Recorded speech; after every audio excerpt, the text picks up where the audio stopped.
દર્શક મિત્રો, ગુજરાતી ન્યૂઝમાં આપનું હાર્દિક સ્વાગત છે। સમાચારની વાત કરવામાં આવે તો છોટાઉદેપુર જિલ્લાના સાલેજ ગામે પ્રાથમિક શાળામાં ભણતા બાળકોને શિષ્યવૃત્તિ ન મળતા વાલીઓએ કર્યો હોબાળો। છોટાઉદેપુર જિલ્લાના પાવી જેતપુર તાલુકાના છાપ ગામે સરકારી સ્કૂલમાં ભણતા બાળકોને શિષ્યવૃત્તિ ન મળતા ગામના સરપંચ તેમજ બાળકોના વાલીઓ સહિત હોબાળો મચાવ્યો।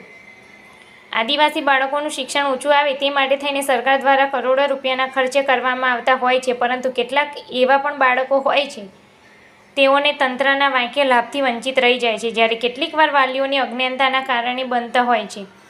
પાવી જેતપુર તાલુકાના જાબ ગામે અંતરિયાળ વિસ્તારમાં આવેલા છે। આ ગામમાં આજથી 7 વર્ષ પહેલાં આ ગામની શાળા તો જર્જરિત હાલતમાં હતી। વર્ગખંડના પિલરો ઊભા હતા અને દિવાલોમાં મોટી મોટી તિરાડો પડેલી હતી। તેવી સ્કૂલમાં બાળકોના જીવન જોખમ એ શિક્ષણ મેળવી રહ્યા હતા, ત્યારે તંત્રએ તેની નોંધ લીધી હતી અને આ જાબ ગામના નવીન શાળા બનાવી હતી। જ્યારે આ સ્કૂલમાં શિષ્યવૃત્તિ બાબતે સવાલો ઊભા થાય છે, ત્યારે ગામ લોકો દ્વારા મીડિયા ટીમને બોલાવાઈ હતી અને આટલા બધા બાળકો છે તેઓની પાસે યુનિફોર્મ લેવાના પૈસા પણ નથી। જો સરકાર દ્વારા શિષ્યવૃત્તિ મળે તો બાળકોને સહેલત મળી રહે તેવું વાલીઓએ જણાવ્યું હતું। જ્યારે વાલી દ્વારા આક્ષેપ કરવામાં આવ્યા હતા કે બાળકોનું સારું શિક્ષણ પણ મળતું નથી। શિક્ષણ નબળું હોવાથી અહીંથી બાળકોના દાખલા પણ કાઢી લેવામાં આવ્યા છે। જ્યારે આચાર્ય ભારતીબેને જણાવ્યું હતું કે વાલીઓની સૂચના ફરિયાદ જે હતી તે મેં સાંભળી છે। અત્યારે 161 બાળકોની ઓનલાઈન એન્ટ્રી કરી છે અને અમુક બાળકોના આધાર લિંક નહીં હોવાથી તેમજ મોબાઈલ નંબર લિંક ના કરાવ્યા હોવાથી તેઓની શિષ્યવૃત્તિ મળતી નથી।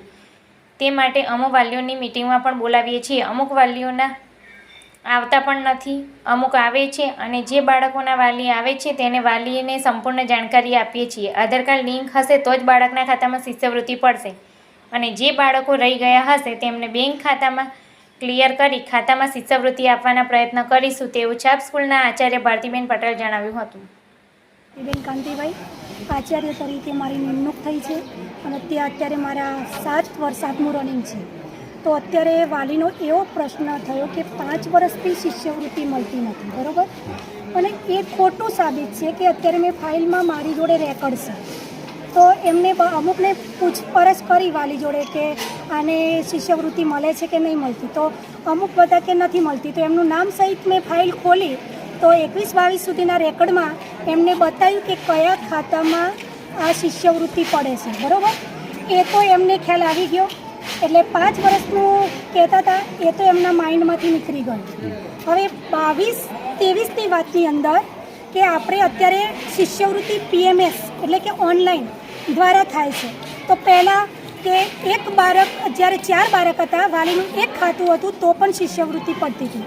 જ્યારે 22-23ની અંદર કે 4 બાળકો હોય અને ખાતું એક જ હોય તો એમના બાળકની અંદર શિષ્યવૃત્તિ પડતી નથી, તો એક જ બાળકની અંદર શિષ્યવૃત્તિ પડે છે અને બીજા ખાતા રિજેક્ટ થાય છે। તો અમુક વખત વાલીઓને બોલાવીએ છીએ કે તમે બીજા ખાતા અમને આપો, ખોલાઈને આપો, તો અહીંયા પાછી એવું એ પ્રોબ્લેમ છે કે બેન અમને જાય છે ખરા અમુક વાલીઓ, પણ અમુક વખત એવું થાય કે અમને બેંકવાળા 0 બેલેન્સ ઉપર ખાતા ખોલી આપતા નથી કે આવું થાય છે। તો અમે તો અમારી રીતે એમના ડોક્યુમેન્ટ્સ નિભાઈને જેટલી અમારી ક્ષમતા છે એટલું તો અમે કરી જ દઈએ છીએ। છતાં અમુક વાલીઓને શિષ્યવૃત્તિ પડે છે તો એ ખબર નથી પડતી, તે પણ એમને ફાઇલના રેકોર્ડ ઉપરથી બતાવ્યું કે તમે આ ખાતામાં તપાસ કરો તો આ ખાતામાં તમારી શિષ્યવૃત્તિ પડે છે। તો એમને અમુક અનુસાર કે બીજા 1-2 વાલી તો પણ એવા છે કે જ્યારે એમના 4 બાળકો છે, ખાતું એક જ છે અને યુનિફોર્મની વાત આવી ત્યારે અમે એવું કહેતા હતા કે શિષ્યવૃત્તિ પડે છે એમાંથી અમે 800 રૂપિયા લેવાના છે।